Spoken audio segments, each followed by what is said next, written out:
एक bank account होना चाहिए या दो?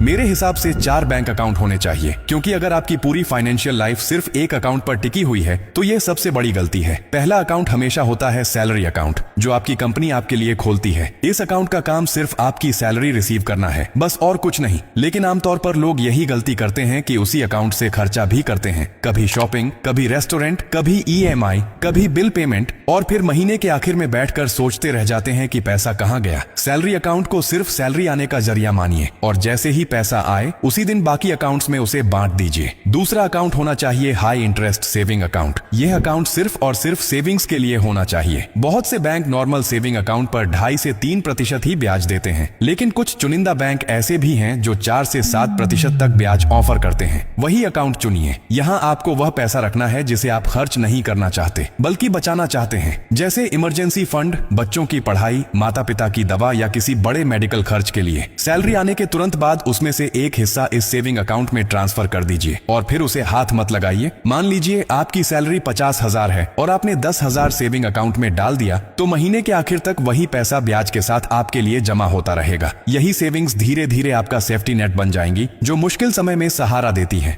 तीसरा अकाउंट होना चाहिए इन्वेस्टमेंट अकाउंट। यह अकाउंट आपके पैसों को बढ़ाने का रास्ता है। बहुत से लोग इन्वेस्टमेंट भी उसी अकाउंट से करते हैं जहां खर्च करते हैं, और यही सबसे बड़ी दिक्कत है। जब सब गड्ढमड्ढ हो जाता है तो कोई साफ ट्रैकिंग नहीं रहती। इन्वेस्टमेंट अकाउंट सिर्फ आपकी इन्वेस्टमेंट्स के लिए होना चाहिए, चाहे SIP हो, म्यूचुअल फंड्स, स्टॉक्स, गोल्ड या कोई और इन्वेस्टमेंट, सब कुछ इसी से होना चाहिए। इससे आपके सारे ट्रांजैक्शन एक ही जगह रहेंगे। कितना निवेश किया, कितना रिटर्न आया, कैपिटल गेन टैक्स कितना बन रहा है, सब साफ साफ दिखाई देगा। यह अकाउंट आपको पैसों की असली ताकत दिखाएगा, क्योंकि सेविंग से पैसा सिर्फ सुरक्षित रहता है, लेकिन इन्वेस्टमेंट से पैसा बढ़ता है। और जब आप सालों तक लगातार इन्वेस्टमेंट करते रहेंगे तो यही पैसा आपका फाइनेंशियल फ्रीडम बनेगा। चौथा अकाउंट होना चाहिए स्पेंडिंग अकाउंट। यह अकाउंट आपकी रोजमर्रा की जिंदगी का इंजन है। महीने भर का जितना खर्चा है उतना ही पैसा इस अकाउंट में डालिए। फिर इसी अकाउंट से आपका किराया जाएगा, EMI जाएगी, क्रेडिट कार्ड का बिल कटेगा, शॉपिंग होगी, खाना पीना होगा, यूटिलिटी बिल्स भरेंगे। इसी अकाउंट से आपका UPI और डेबिट कार्ड भी लिंक होना चाहिए, ताकि आप जब भी पेमेंट करें तो ट्रैकिंग साफ रहे। इस अकाउंट को आप स्पेंडिंग मशीन मान सकते हैं, क्योंकि इसमें उतना ही पैसा होगा जितना आपने खर्च के लिए तय किया है। अगर महीने में पैसा जल्दी खत्म हो गया तो साफ समझिए कि आपने बजट से ज्यादा खर्च कर दिया और अगली बार उसे सुधारना है। अब सोचिए, जब आपके पास ये चारों अकाउंट होंगे तो हर चीज अपनी जगह रहेगी। सैलरी सिर्फ एक जगह आएगी, सेविंग्स हमेशा अलग और सुरक्षित रहेंगी, इन्वेस्टमेंट लगातार बढ़ता रहेगा और खर्च भी एक कंट्रोल्ड लिमिट में रहेगा। लेकिन जब सब कुछ एक ही अकाउंट में रहता है तो इंसान कभी समझ ही नहीं पाता कि पैसा आया कहां से और गया कहां।